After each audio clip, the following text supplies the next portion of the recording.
Maui County officials released 2 hours of audio of 911 calls to the Associated Press that were recorded as frantic residents tried to escape the deadliest U.S. wildfire in a century. The inferno in Lahaina killed at least 98 people. The 13th of October, Lahaina, Hawaii, trapped in their cars, in homes or on the beach as flames, black smoke and embers swirled around them. People in the historic Maui town of Lahaina called 911, the one number that might send help or tell them what to do, where to go. A man sprayed water on his house as homes around him burned. "I don't know if we can get out," he reported. A family, huddled in a fireplace, reluctant to leave without their frightened dog, as smoke alarms beeped incessantly. "I cannot get out of my door, there's flames blowing into the house," another woman pleaded. "I have a baby." The responses from dispatchers, captured in audio recordings provided to the Associated Press through a public records request, reflect how quickly the deadliest U.S. wildfire in more than a century overtook the town, and how challenging it was for overwhelmed officials to keep up with the chaos. People are also reading. 2 Flagstaff residents killed in accident near Kayenta Tuesday night. Coconino Voices. Nah, tell the truth about the proposed campus. Coconino Voices. A measured approach to Proposition 480. Comments on old Flagstaff Medical Center plans spark anonymous distributions of 2019 copy. Coconino County announces 2024 Teacher of the Year nominees. Old plan. Costs among hot topics at No on 480 campaign forum at Flagstaff Aquaplex. Coconino Voices. Pro, con. New hospital not a good idea. Vote no on Proposition 480. Coconino Voices. Pro, con. Protecting health in Flagstaff. Vote yes on Proposition 480. Coconino Voices. Will Flagstaff's future include a local hospital? Letter to the editor. We already have a health village in Flagstaff, Meteor Crater, offering free admission to Native American community on October 21 after 27 years on board, Coconino County Supervisor Matt Ryan announces. Planned retirement. Coconino scores 71 points in dominating win over Apache Junction. Proposition 480 asking voters to approve rezoning for Flagstaff Medical Center move. Northern Arizona Healthcare announces second forum to discuss Flagstaff Medical Center plans. Inundated with calls, and with police and firefighters all occupied, the dispatchers became increasingly powerless to render help, resorting to offering advice like, "Leave if you have to leave," and assuring callers that responders were in the area. The dispatchers often showed compassion, working to soothe residents and telling them to do whatever they needed to do to be safe. As circumstances changed, some callers were told to stay in their cars, others to run for their lives or to head for the ocean. Many were urged to shelter at the Lahaina Civic Center if they could make it. "You folks just need to be patient," one dispatcher told a woman stuck in traffic while trying to evacuate with her family on Front Street, where a number of cars would soon burn and people would perish. "It's going to be moving, but it's going to be very slowly. Are we in danger?" the caller asks. "No, ma'am, no. We're trying our best." Minutes later, a caller stuck on another road got sharply different guidance. "If you can't drive, get out of your car and run." The 911 calls released to AP cover a period from 3:30 p.m. to 5:30 p.m. on August 8 as the blaze, whipped by powerful winds from a passing hurricane, bore down on the town. At least 98 people were killed and more than 2,000 structures were destroyed, most of them homes. The fire leveled Lahaina, a historic town that once served as the capital of the Hawaiian Kingdom and a port for whaling ships.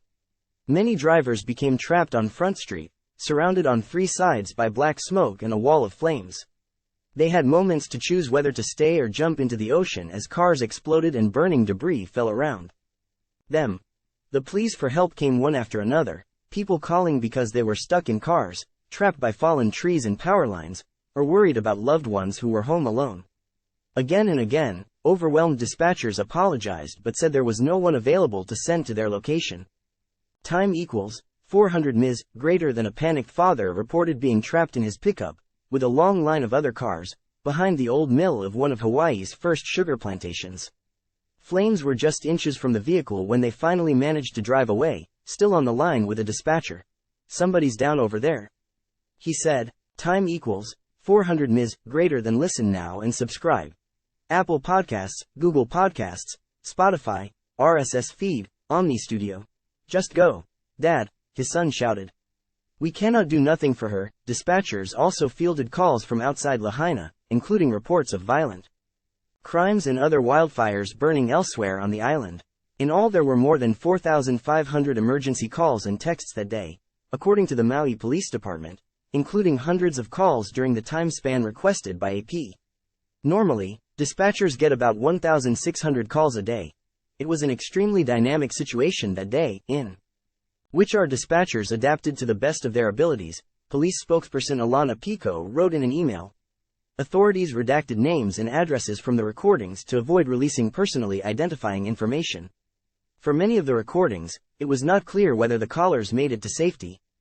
Time equals 400 ms, greater than the dispatcher persuaded the family huddling in the fireplace with the dog to evacuate. There have been no babies among the identified known victims, so the woman with the baby and flames coming in her door likely survived. Roughly 2/3 of the known victims who died were 60 or older. According to a Maui County list, the calls reflect the helplessness of those who couldn't escape on their own. At 3:31 p.m., a woman said her daughter already had called about an 88-year-old man left behind in their house. She wanted emergency personnel to know the sliding doors were unlocked. Time equals 400 ms, greater than, he would literally have to be carried out, she told the dispatcher. I just had to leave him because I had the rest of my family in the car. 2 minutes later, a woman called from the Haile Mahalu Aono Group senior residence. She was one of 4 people left at the facility as the flames pushed closer, she reported. Are we supposed to get evacuated? She asks, panic in her voice. Okay, ma'am, if you feel unsafe, listen to yourself and evacuate, the dispatcher replied. As cinders rained around her, the woman tried to flag down people driving past for a ride. She eventually got one. It wasn't clear from the call what happened to the remaining people at the residence. Multiple people died there, authorities would later learn. As the disaster in Lahaina progressed, frustrations increased. One dispatcher briefly chastised a man when he called at 4:56 p.m. to report his older adult parents were stuck in their burning home. My dad was trying to fight the fire, the man said. The last words he said is, I love you. We're not going to make it. At 5:25 p.m., more than 2 hours after the fire began consuming homes, it appeared some dispatchers still didn't have a full understanding of what was happening. One dispatcher told a caller stuck in traffic that emergency workers were busy, because Lahaina has a couple of house fires going on right now. If you're safe, you need to stay there, she said. If you're not safe, you need to find some way to get to the ocean. Photos. After Maui wildfire, Islanders survey aftermath and look ahead to recovery. Love 0, funny 0, wow 0, sad 0, angry 0. Tags Wired DCC Lee National. Be the first to know. Get local news delivered to your inbox. Sign up. I understand and agree that registration on or use of this site constitutes agreement to its user agreement and privacy policy.